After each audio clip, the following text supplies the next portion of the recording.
Clean Kerala ക്യാമ്പയിന്റെ ഭാഗമായി പുതുവർഷത്തിലെ മാലിന്യമുക്തം നവകേരളം പദ്ധതിക്ക് തുടക്കമായി. ഒന്നാം ഘട്ട ക്യാമ്പയിൻ അകത്തേത്തറ ഗ്രാമപഞ്ചായത്തിൽ നടന്നു. ഈ മാലിന്യ ശേഖരണം, മറ്റ് അജൈവ മാലിന്യങ്ങളുടെ തരംതിരിക്കൽ കൂടുതൽ കാര്യക്ഷമമാക്കൽ, ഹരിതകർമ്മസേനയുടെ സംരംഭകത്വം പരിപോഷിപ്പിക്കൽ തുടങ്ങിയ പ്രവർത്തനങ്ങളാണ് 2026 ഒന്നാം ഘട്ട ക്യാമ്പയിനിൽ ഉൾപ്പെടുത്തിയിരിക്കുന്നത്. ഇതിന്റെ ഭാഗമായി ഈ മാലിന്യം സമ്പൂർണ്ണമായി ഹരിതകർമ്മസേനയ്ക്ക് കൈമാറാൻ ഉപഭോക്താക്കളെ പ്രേരിപ്പിക്കും വിധം പുനഃചംക്രമണയോഗ്യമായ ഈ മാലിന്യം ആദ്യമായി ഹരിതകർമ്മസേന ഉപഭോക്താക്കൾക്ക് വില നൽകി ശേഖരിക്കുന്ന രീതി അകത്തേത്തറ ഗ്രാമപഞ്ചായത്തിൽ ആരംഭിച്ചു. ഹരിതകർമ്മസേന കൺസോർഷ്യന്റെ ആഭിമുഖ്യത്തിലാണ് പ്രവർത്തനം നടന്നത്.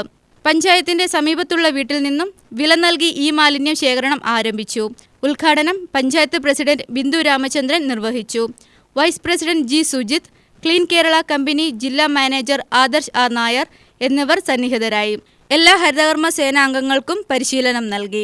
Clean Kerala sector coordinator PV Sahadevan, technical assistant Sreejith എന്നിവർ ക്ലാസ് എടുത്തു. Secretary PV Preetha, assistant secretary PK Madhu, health inspector Arya M Ashok എന്നിവർ പങ്കെടുത്തു. ശുചിത്വ മിഷൻ, നവകേരള മിഷൻ തുടങ്ങിയവരുടെ സഹകരണത്തോടുകൂടിയാണ് ക്ലീൻ കേരള പദ്ധതികൾ നടപ്പിലാക്കി വരുന്നതെന്ന് ക്ലീൻ കേരള കമ്പനി പാലക്കാട് ജില്ലാ മാനേജർ ആദർശ് ആർ നായർ പറഞ്ഞു. UTV news, Palakkad.